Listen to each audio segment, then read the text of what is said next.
여러분의 아침을 함께합니다. 94.5MHz YTN 뉴스 FM 신율의 출발 새아침.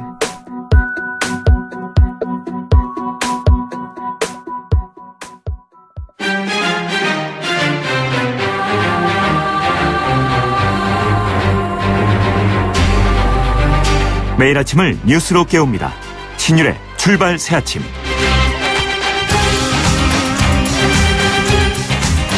어제 있었던 문재인 대통령의 취임 100일 기자회견은 여러모로 신선했습니다. 그중 가장 눈에 띄는 것 역시 사전 각본 없이 기자들의 질문을 받았다는 건데요. 이런 모습은 형식의 신선함을 넘어서 대통령의 국정장악력을 충분히 보여주었다는 점에서 높이 평가할 만합니다. 하지만 어제 있었던 기자회견 중에 북한에 대한 레드라인 발언에 대해서 야권은 비판을 하고 있습니다. 야권은 문재인 대통령이 밝힌 대북 레드라인에 대해서 잘못된 신호다, 외교적 미숙함을 드러낸 것이다, 이렇게 비판했는데요. 이런 비판의 적절성을 떠나서 문재인 정부는 이제 출범 100일이 됐고 문재인 대통령의 취임 100일은 다른 정권과는 달리 짧은 시간 내에 100일을 맞았다는 점도 고려해야 할 겁니다. 다시 말해서 역대 정권들은 당선 뒤 인수위 기간을 2달 정도 가져서 취임 100일이라고 하는 것이 당선되고 난 후 5개월 정도의 시간이 지난 후에 맞는 반면에 문재인 정부는 당선일이고 취임일이어서 문자 그대로 당선 100일이 취임 100일이라는 점도 고려돼야 된다는 겁니다. 그리고 앞으로 남은 기간이 중요합니다. 앞으로 남은 기간 동안 대한민국을 잘 이끌기 바라겠습니다. 신율의 출발 새 아침 오늘 순서 시작합니다.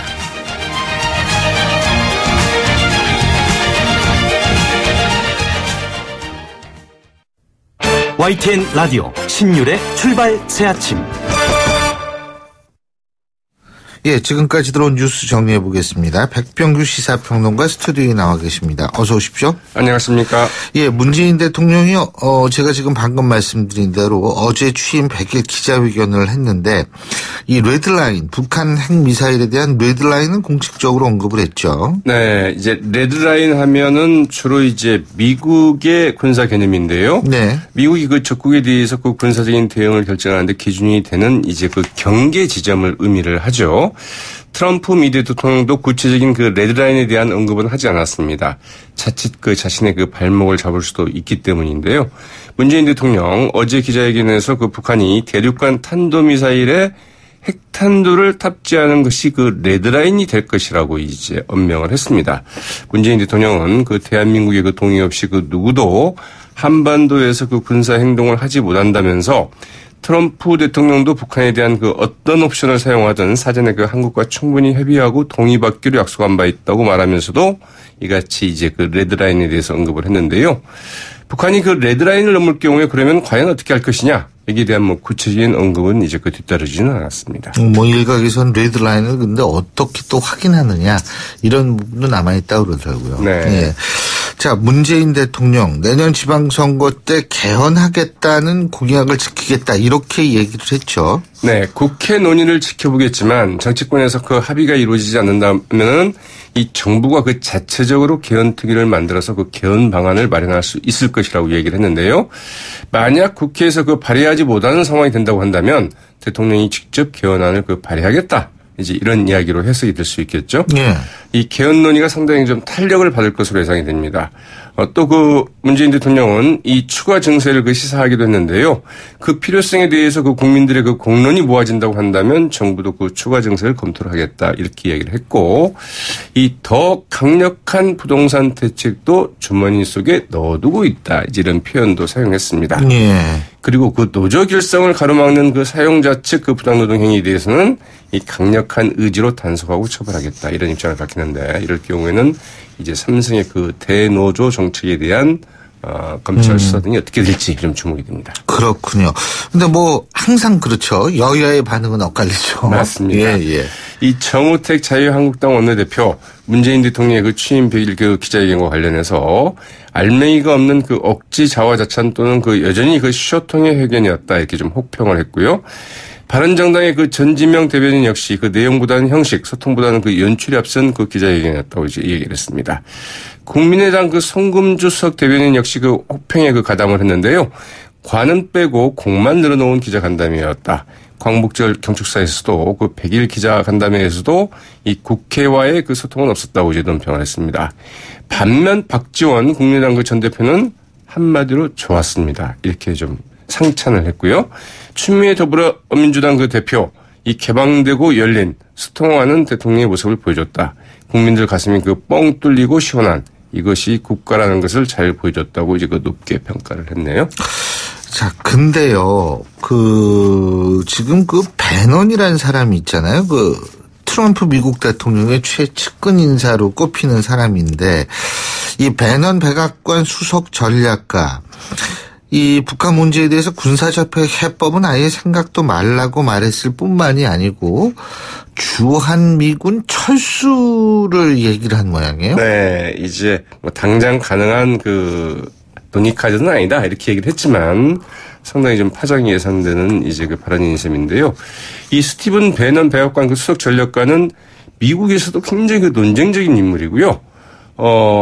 이 트럼프 미대통령의 그 사상적 후계인이기도 하고 백악관의 실세다.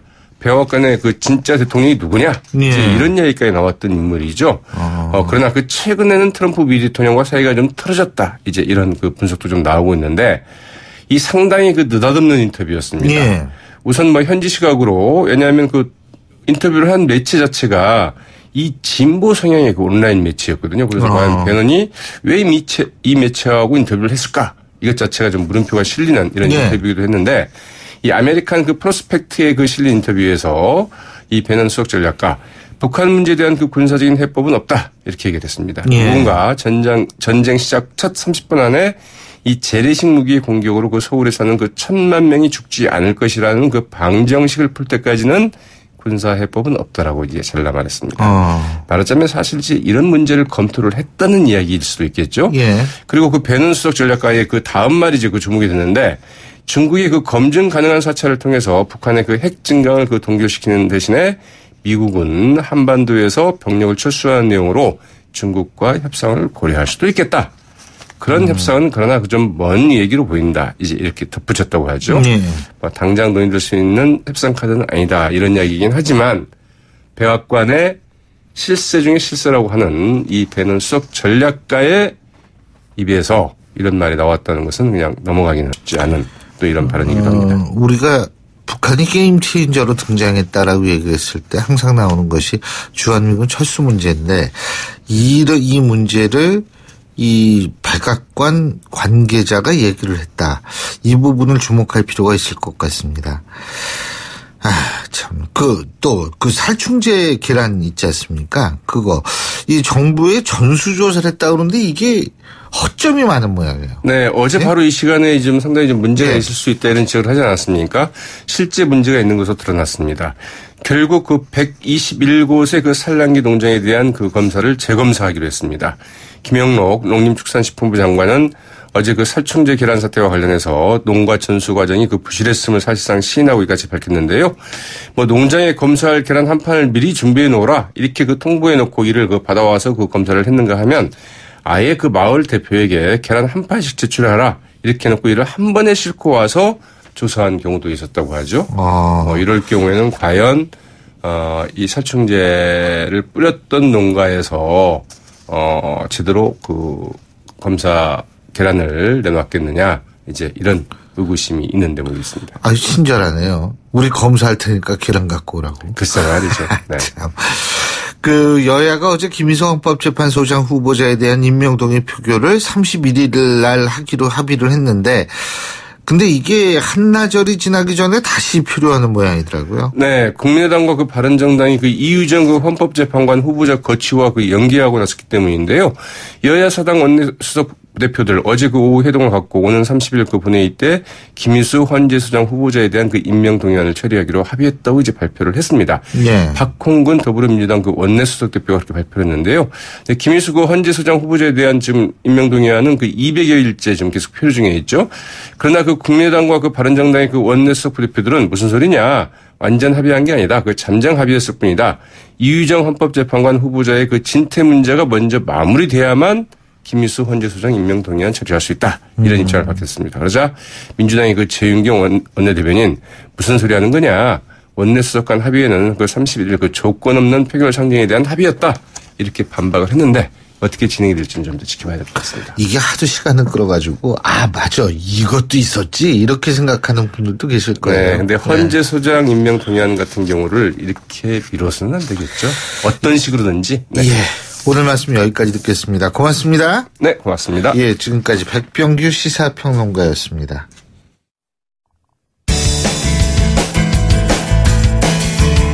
여러분은 지금 FM 94.5MHz로 방송되고 있는 신율의 출발 새 아침을 듣고 계십니다. 의견 주실 분은 짧은 문자 50원, 긴 문자 100원의 이용료가 드는 휴대전화 문자메시지 우물정 0945번으로 의견 남기실 수 있습니다.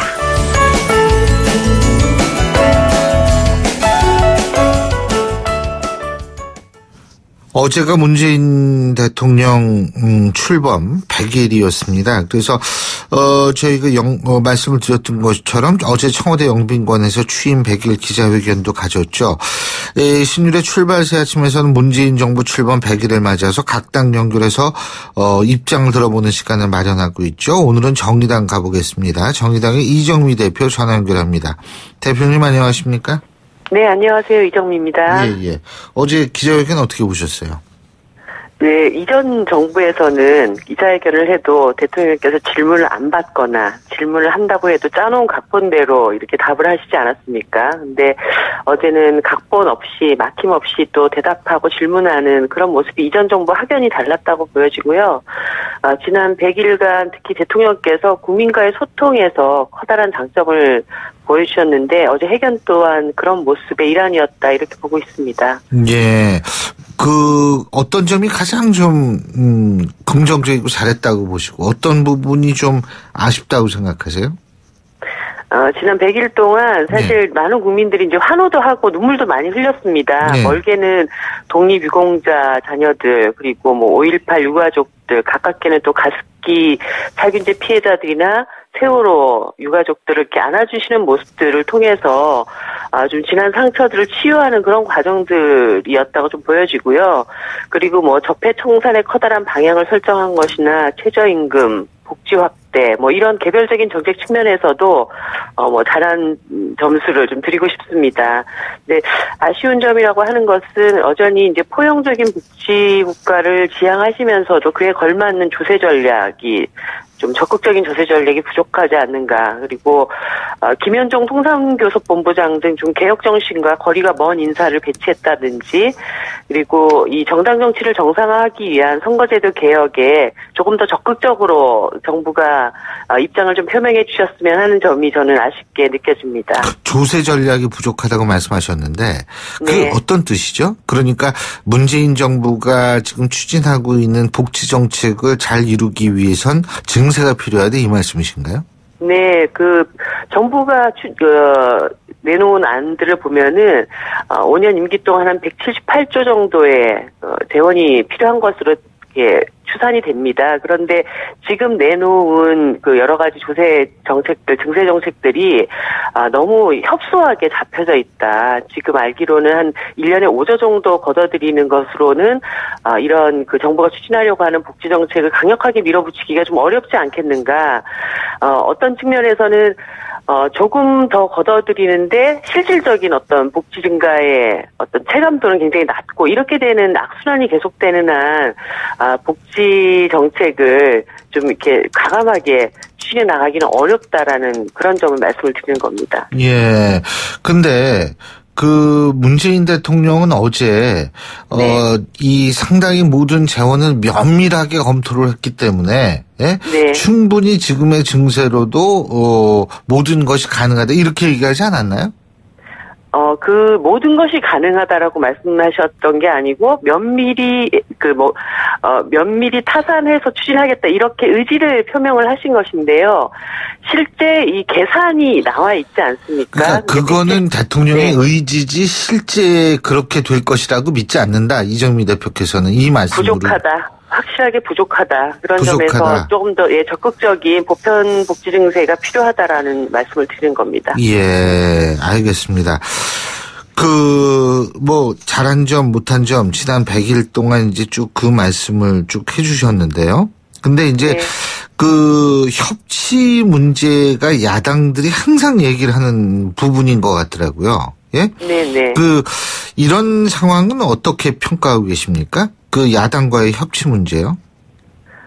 일단 대통령께서 국회나 야당과의 소통을 하려고 하는 노력은 이전 정부에 비해서 확실히 더 적극적으로 달라진 모습이라고 저는 평가를 하고 있습니다. 네. 근데 오히려 다른 이제 야당들, 특히 지금 107석을 갖고 있는 제1야당의 경우에는 아직까지도 촛불 이전의 정치적 관성에서 좀 벗어나지 못하고 있는 것이 아닌가 이런 생각이 듭니다. 여러 가지 정책적인 측면에서 정부가 추진하려고 하는 정책에 대해서 이렇게 반대만을 위한 반대를 계속 하시는 것이 아닌가 이런 생각이 들고요. 또 한 테이블에 앉아서 그러면은 어떤 의견을 갖고 있는지, 어떤 부분에서 서로 다른 생각을 갖고 있는지 이렇게 얘기를 하자라고 이제 계속 제안을 하고 있는데 아예 그 자리에 나오시지를 않고 소위 셀프 고립을 계속 자처하고 계십니다. 그러니까 이런 상태에서 말로는 계속 협치라고 얘기를 하지만 협치를 할 수 있는 어떤 장에 나오지 않는 이런 모습으로는 전국을 좀 한 발 더 나아가는데 굉장히 어려움을 초래하고 있지 않은가. 그래서 이런 측면에서는 지금 다른 야당들께서 여러 가지 고려해야 이제까지 이렇게 진행해왔던 태도들을 좀 탈피해 나가려고 하는 그런 노력들이 필요하다고 생각이 듭니다. 예, 그렇군요. 인사 문제는 어떻게 평가하고 계십니까? 일부에서는 대통령 인사에 대해서 코드 인사다, 보훈 인사다 이런 얘기를 하고 계시는데요. 일단 조대엽 전 후보자의 경우에는 일정하게 이제 보훈 인사라고 비판받을 수 있는 지점이 있었다고 생각이 듭니다. 그런데 어제 대통령 기자회견에서도 이제 얘기가 나왔지만 코드 인사에 대한 비판에 대해서는 저는 좀 이렇게 생각을 합니다. 정부가 자신의 국정 철학에 동의하는 사람을 임명직에 임명하는 것은 큰 문제가 되는 것이 아니다. 오히려 더 큰 문제는 정부가 국민에게 약속한 국정 운영 방향과 배치되는 인사를 임명하는 것이 오히려 더 문제다. 저는 이렇게 보고 있습니다. 그런 점에서 어제 한미 FTA 개정 협상에 우리 국익을 지킬 것이다라고 대통령께서 말씀하셨는데 오히려 그러한 국정 운영 방향과 반대되는 인사, 예를 들어 김현종 본부장을 인사했다든가 이런 것이 오히려 더 큰 문제라고 저는 보고 있습니다. 예. 자, 그리고 문재인 대통령이 어제 기자회견에서 레드라인 문제를 얘기하지 않았습니까? 네. 북한에 있어서의 행위의 레드라인 문제, 그거는 어떻게 평가하고 계십니까? 일단 지금 제일 큰 문제는 이 위기 상황에 대해서 어떤 상황이 오더라도 평화적인 수단으로 이 문제를 풀겠다라고 하는 원칙을 분명하게 하는 것이 제일 중요하다고 생각을 합니다. 대통령께서도 두 차례에 걸쳐서 이 문제에 대해서 확실하게 입장을 표명하신 것은 굉장히 다행스럽다고 생각을 하는데요. 예. 중요한 것은 그런 원칙이 아니라 실질적으로 이 문제를 어떤 방식으로 추진할 것인가에 대한 구체적인 방안들을 이제 내놓는 것이라고 봅니다. 이미 여러 가지 상황 변화들이 감지가 되고 있기 때문에 이런 평화 정세를 우리 정부가 훨씬 더 주도적으로 이끌어 나가기 위해서 다자간 외교를 적극적으로 정부가 추진해 나간다든가 그리고 어떻게 보면은 원칙은 평화적으로 제시해놓고 있지만 수단으로서는 자꾸 제재를 얘기하는 이런 방식으로 북한과 어떤 또 중국이나 이런 부분들을 좀 움직여 나가기가 어렵기 때문에 평화적 수단에 대한 훨씬 더 강력한 어떤 의지들을 보여주시는 것이 좀 더 필요하다 이런 생각이 듭니다. 그러면은 지금 말씀하시는 걸 보면 평화를 얘기를 하지만 실제적으로 제재 쪽에 무게를 두고 있다 이렇게 평가하시는 거예요 지금?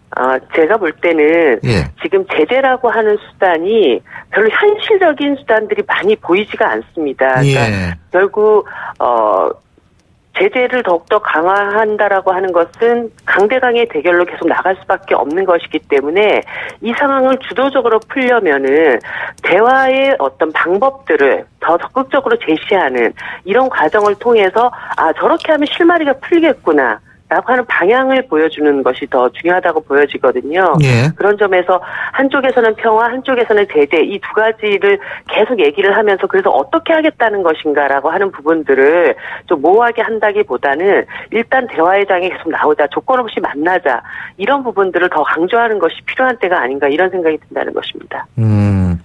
지금 사실 그 정부가 이제 제재를 얘기하는 그 과정에서 다른 보수 야당들이 한마디로 그 진정한 평화를 위해서는 전쟁에 더 완벽하게 대비해야 된다. 그리고 제1야당에서는 전술핵 배치를 당론으로 결정하는 이런 일들까지 나타나고 있지 않습니까? 네. 그럴 때 이런 방식으로는 이 문제를 풀 수 없다. 훨씬 더 적극적인 대화에 정부는 나서겠다. 이런 의지들을 더 구체화하는 것이 필요하다는 말씀을 드리는 것입니다. 자, 그리고 개헌 얘기 어제 나왔지 않습니까? 그죠? 네. 내년 지방선거 시기에 개헌한다는 약속은 변함이 없다. 문재인 대통령이 이렇게 얘기를 했는데요. 근데 이제 기본권 신장과 지방 분권을 얘기를 했습니다. 개헌의 가장 중요한 부분 중에 하나로. 예? 근데 권력 구조 변화도 중요하지 않을까요? 어떻게 보십니까? 사실 이제 개헌 문제가 우리 국민들에게 두 가지 이제 신호를 주고 있다고 보는데요. 네. 하나는 이제 30년이 지난 이 헌법에 대해서 시대가 변화했으니 기본권을 더 강화하는 방향에 대해서는 긍정적인 평가를 하고 있습니다. 그런데 이 권력 구조에 대해서는 뭔가 정치권의 정략이 깔려 있는 것이 아닌가라는 의구심도 일정하게 있습니다. 그래서 이 권력 구조 개편을 얘기를 하기 위해서는 진정한 어떤 정치 선진화를 이루기 위해서 이런 그 정부의 권력 구조를 제대로 뒷받침해 줄 수 있는 입법부의 신뢰성을 어떻게 강화할 것인가 이런 부분이 함께 따라가야 된다고 봅니다. 네. 그런 점에서 정의당의 입장에서는 여러 가지 권력 구조 개편에 대한 논의 이전에 그 대통령제도 사실은 입법부의 견제 기능이 강화될 때 재앙적 대통령제를 막을 수 있는 것이고 내각제라든가 이원집정부제의 경우에도 입법부의 권위와 신뢰가 높아질 때 그 제도를 제대로 뒷받침해 줄 수 있기 때문에 이런 잘못된 민의를 왜곡하는 어떤 선거제도 지금 수십 년 동안 이게 계속 문제가 되어 왔기 때문에 이 선거제도 개편을 어떻게 해서 입법부의 권한과 신뢰를 높일 것인가 이런 문제를 잘 합의해 나갈 때 권력구조 개편의 논의도 예. 국민들이 좀 더 신뢰감을 갖고 지켜볼 수 있지 않겠는가 이렇게 생각이 듭니다.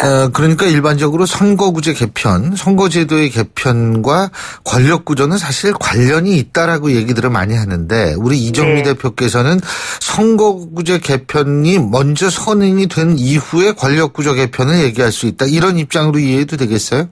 예, 이런 논의가 빠진 상태에서 대통령제도, 내각제도 여전히 그 한쪽 바퀴가 빠진 논의다. 이런 말씀을 드리는 것입니다. 예, 잘 알겠습니다. 자, 네. 오늘 말씀 여기까지 듣겠습니다. 고맙습니다. 네, 감사합니다. 예, 지금까지 정의당의 이정미 대표였고요. 신율의 출발 새 아침 1부 순서 여기서 줄입니다. 잠시 뒤 2부에서 뵙겠습니다. 소통의 아침을 여는 공정한 목소리. 신율의 출발 새 아침. 신율의 출발 새 아침 2부 순서 먼저 광고부터 듣겠습니다. 예, 금요일 아침입니다. 7시 40분 51초 지나고 있는데요. 지금 교통 상황 알아볼까요? 김미란 캐스터? 네, 신율의 출발 새 아침 교통정보입니다. 주말을 앞둔 금요일 출근길이라 마음이 한결 가뿐하실 텐데요. 간선도로에서는 이미 정체 구간이 많이 늘어나 있습니다. 먼저 강변북로는 행주대교부터 동작대교까지 밀려 있는데요. 나란히 한 올림픽대로도 방화대교부터 성산대교, 다시 여의하로 나들목에서 동작대교 사이가 각각 밀리고 있습니다. 조금 전 경인고속도로는 서울 방향 인하대병원 사거리에서 도화 나들목 구간 화물차 관련 사고로 지금 3차로가 통제가 되고 있는데요. 참고해서 잘 살펴서 지나시기 바랍니다. 서부간선도로는 외곽 안양 쪽으로 목동교부터 광명대교 지나 금천교까지 전 구간 정체가 되고 있는데요. 우회도로 안양천호 소통이 더 수월하니까 이동하실 때 참고하시기 바랍니다. 신율의 출발 새 아침 교통정보였습니다. YTN 라디오 신율의 출발 새 아침. 예, 저희가 오늘 계속 말씀을 드리고 있습니다만 문재인 정부, 문재인 대통령이 이제 대통령으로 본격적으로 출범한 지 100일을 맞아서 문재인 대통령의 기자회견이 있었죠. 북핵, 탈원전, 인사, 복지 뭐 다양한 얘기들이 나왔는데 그중에서도 이 부동산 대책의 후속 조치에 대해서 문재인 대통령이 이렇게 얘기했습니다. 부동산 가격이 또 오를 기미를 보일 때를 대비해서 더 강력한 대책을 주머니에 많이 넣어두고 있다. 이렇게 얘기를 했는데요. 자, 그래서 오늘은 이 부분에 대해서 좀 알아보려고 합니다. KB국민은행 WM스타 자문단 임채우 부동산 전문위원 전화 연결해서 자세한 얘기 들어보겠습니다. 임 의원님, 안녕하세요. 네, 안녕하십니까. 예. 네. 지금 파리 부동산 대책이 나오고서 오늘이 가만있어. 오늘이 18일이죠. 그죠? 예. 그러면 한 보름 지났는데, 부동산 시장 분위기 어떻다고 평가하고 계십니까? 한마디로 말씀을 드려서 관망세가 짙다고 볼 수 있겠는데요. 예. 거래가 많이 줄어들고 있습니다. 예. 매수자는 가격이 좀 더 떨어질 것으로 예상을 해서 매수 시기를 늦추고 있고, 매도자도 급하지 않으면 매물을 저렴한 가격에 내놓지 않고 있기 때문에 눈치 보기, 숨고르기 양상이 지속되고 있는 형국입니다. 이는 이제 시장 동향에서도 나타나고 있는데요. 예. KB국민은행 주간주택시장 동향 조사 결과에 따르면 서울의 매수 우위 지수가 크게 떨어진 것으로 나타났습니다. 예, 무슨 지수요? 매수 우위 지수라고 그래서요. 예. 집을 사겠다는 사람들의 그 지수가 많이 떨어진 것으로 나타났습니다. 이게 무슨 말씀이냐면 이제 대책 발표 후에 예. 매수 심리가 많이 위축이 되었다.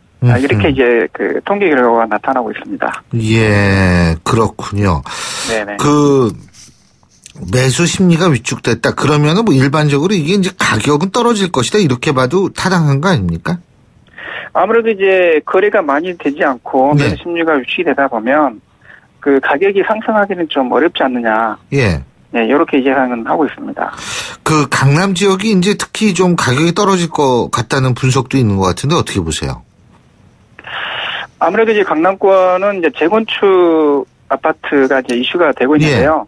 이번 대책에서 이제 재건축 아파트에 대한 규제가 많이 나타나지 않았습니까? 예. 뭐 LTV DTI가 이제 40%로 강화가 되고, 예. 뭐 재건축 조합원 지위 양도 금지랄지 초과 이익 환수제 이런 부분들이 시행이 되고 있기 때문에 예. 실제로 그 수요가 떨어진 급매물이 나타나기도 했습니다. 예. 그래서 강남권 재건축 시장이 가장 큰 영향권에 있다 이렇게 볼 수 있겠습니다. 근데 일부에서는 지금 이렇게 강남권 재건축 시장이 위축이 되고 그래서 일부 단지는 재건축 이런 추진은 좀 미룬다고 얘기를 하더라고요. 예, 그렇다면은 궁극적으로 시간이 흐르면 강남권 주택의 공급이 제한적이 돼서 결국은 다시 오르게 될 것이다. 이런 분석도 나오는데 어떻게 보세요? 이제 그런 부분에 대해서 이제 말씀들을 많이 하고 있고요. 네. 실제로 이제 그런 가능성도 전혀 없지는 않는 것 같습니다. 예. 이제 시장에서 수요와 공급에 의해 모든 시장이 이제 움직이는 상황인데요. 지금 강남권 재건축이 그 시기가 계속 지연이 되다 보면 예. 새로운 아파트 공급이 조금 줄어드는 그런 효과도 있기 때문에 예. 네, 그런 부분도 어느 정도는 좀 생각해야 될 부분으로 생각이 듭니다. 예. 그렇기 때문에 그 정부로서는 이제 그렇게 가격이 좀 장기적으로 또 오를 가능성마저도 좀 차단해야 되는 거 아닌가 이런 얘기도 나올 수 있겠나요? 네, 그런 얘기도 지금 현재 하고 있는 것 같습니다. 아, 그런 얘기도 나올 수 있는 것 같다? 예. 알겠습니다. 어제 문재인 대통령이 미친 전세, 미친 월세로부터 서민들이 해방되기 위해서 이 부동산 가격이 안정돼야 된다. 아주 강력하게 얘기를 했는데요. 예. 그런데 일부에서는 또 전세값, 이 매매 수요가 지금 아까 그 매수 우위 지수라고 그러셨나요? 이게 이제 떨어졌다라고 매수 심리가 위축됐다고 말씀하셨는데 자 이렇게 되면 전세 수요가 오히려 늘어가지고 전세값이 급등하는 거 아니냐 이런 우려의 목소리도 나오는데 이 부분은 어떻게 평가하고 계세요? 그러니까 보통 이제 우리가 집을 구입을 할 때 은행의 대출이라는 간접 지원 제도를 해서 이제 집을 구입을 해왔잖아요. 네. 과거에 이제 LTV 비율이 70%일 때는 뭐 5억 원의 집을 사고자 할 때 가령 3억 5천 정도를 빌려서 1억 5천이면 가능했는데. 그렇죠. 이제는 이제 서울의 경우에 LTV 비율이 40%로 뚝 떨어지기 때문에요. 예. 이제 대출을 2억밖에 못 받고 내 돈이 3억 원이 필요하게 됩니다. 이제 다시 말씀을 드리면 이제 자금봉금이 적거나 소득이 낮은 사람은 대출을 통해서 내 집 마련하는 게 좀 어려워지게 된 거거든요. 예. 그렇다 보면 이제 자금이 모일 때까지 집 구입을 미루고 전세로 머물려는 경향이 강해질 수도 있습니다. 네, 그렇다 보면 매매 수요가 전세 수요로 이제 돌아서다 보면 전세 가격이 상승할 가능성도 있다 이렇게 볼 수는 있을 것 같습니다. 예, 그렇군요. 근데 지금 어떤 시장 보면은요, 전세가 아직도 많습니까 월세보다? 이게 옛날에는 월세가 굉장히 많이 늘었었잖아요. 네, 맞습니다. 예. 지금 어때요? 지금은 전세보다는 월세가 여전히 더 많은 것 같습니다. 전세 물량은 월세보다는 아직까지는 더 적습니다. 전세가 적군요. 아직까지. 예, 아무래도 이제 월세는 월세에 대한 부담감이 있기 때문에 월세보다는 이제 사람들 전세를 선호하기 때문에요. 그리고 전세자금 대출이라는 제도가 있기 때문에 월세보다는 전세 물량이 좀 부족한 편입니다. 아, 그렇군요. 그러니까 더군다나 더 오를 수 있는 확률도 있겠네요. 예, 그럴 가능성도 있다고 볼 수 있습니다. 자, 그리고 보유세 말이에요. 부동산 보유세. 어제 문재인 대통령도 이 부분에 대해서 잠깐 언급을 했었는데, 이 보유세 인상이 돼야 된다고 보세요? 일단 처음 먼저 이거부터 여쭤볼게요. 집값 잡기 위해서. 네. 이제 보유세는 집을 가지고 있으면 내는 세금이잖아요. 네. 지금 파리 부동산 대책에서 다양한 이제 국민 규제랄지, 뭐 양도세 부분이랄지 이런 여러 가지 부분을 사실은 포괄해서 대책이 나왔기 때문에. 지금 현재 파리 대책만으로도 집값을 잡는 효과는 충분하다고 좀 생각을 좀 하고 있습니다. 아, 그러세요? 예. 그래서 보유세 부분은 일단 조세 저항이 좀 높을 수도 있고요. 뭐 서민의 이제 가처분 소득을 줄이는 효과가 있어서 이 부분이 또 소비 감소로 연결이 될 수도 있거든요. 그렇다 보면 이제 전체적으로 이제 뭐 경제 성장 측면에서 부정적 영향이 미칠 수가 있고, 뭐 청약 시장이나 아니면 일반 주택 거래 시장에서도 좀 위축을 가져올 수 있는 부분이 있기 때문에 좀 신중하게 좀 조심스럽게 검토할 필요가 있지 않나 이렇게 생각을 하고 있습니다. 근데 지금 위원님께서 조세 저항 같은 게 있을 수 있다 이런 말씀하셨는데 제가 좀 궁금한 게 여론조사 기관 리얼미터가 지난 9일 성인 남녀 514명을 상대로 조사한 그 여론조사가 있는데 95% 신뢰 수준의 오차 범위는 플러스 마이너스 4.3%포인트인 여론조사거든요. 근데 이 여론조사를 보면 보유세 인상에 찬성한다는 의견이 67.6% 거의 70% 가깝게 나왔어요. 이거 부동산 전문가로 이 좀 예외적인 경우라고 보시는 거예요, 그러면? 아니요, 그런 거는 아닌데요. 이제 아무래도 주택 시장에서 볼 때, 아무래도 무주택자 비중이 조금 높은 편이잖아요. 그래서 여론조사는 이렇게 나온다? 설문 받으신 분들이 아무래도 이제 그런 분들 조금 더 많지 않을까. 그런 생각을 하고 있습니다. 근데 집 가지신 분들은 뭐, 비싼 집을 갖든 싼 집을 갖든 보유세 인상에선 좀 부정적일 수 있다 이 말씀이시네요. 그죠? 집을 가진 사람들은. 그럴 수 있습니다. 그럴 수 있죠. 근데 만약 보유세 인상이 된다 그러면 집값은 빠지긴 빠지나요? 그럴 가능성이 높지 않을까. 그럴 가능성은 있다. 그렇군요. 자, 그러면은요. 장기적으로 집값이 어떻게 되리라고 보십니까? 우리 임채우 위원님께서는. 지금 단기적으로 볼 때는 집값이 좀 힘을 받기는 힘들 겁니다. 단기적이게 이게 1년이에요? 2년이에요? 지금 정책이 계속 시행되고 있는 상황에서는. 정책이 계속 시행되고 있는 상황에서는 특히 이제. 이거 뭐 바꾸겠어요? 정부가 집값 잡겠다고 그러는데. 이제 뭐 투기 과일집으로 지정되어 있는 곳들. 서울이 다 해당이 되지 않습니까? 예. 그다음에 세종시랄지 예. 뭐 이런 지역들은 과열지구로 지정이 되면 기본적으로 일단 LTV DTI 비율이 강화가 되고 예. 또 2주택 이상의 경우에는 또 양도세 부분도 있고요. 예. 그리고 조합원 그 지위 양도. 예. 조합원 지위 양도 금지. 여러 가지 그 다양한 규제 대책이 지금 포함이 되어 있기 때문에 집값이 힘을 받기는 좀 어렵지 않겠냐 이렇게 좀 보고 있습니다. 예. 그러면은 장기적으로는 어떠세요? 요건 단기적이라고 말씀하셨으니까. 장기적으로 볼 때 이제 장기적이란 얘기는 뭐 한 4, 5년 이렇게 보는 건데요. 예. 이제 여러 가지 규제를 강화하다 보면 이제 주택 공급이 건설사 입장에서 주택 공급이 이제 누가 살려는 사람이 없으니까요. 예. 주택 공급이 좀 줄어들 수 있지 않겠습니까? 예.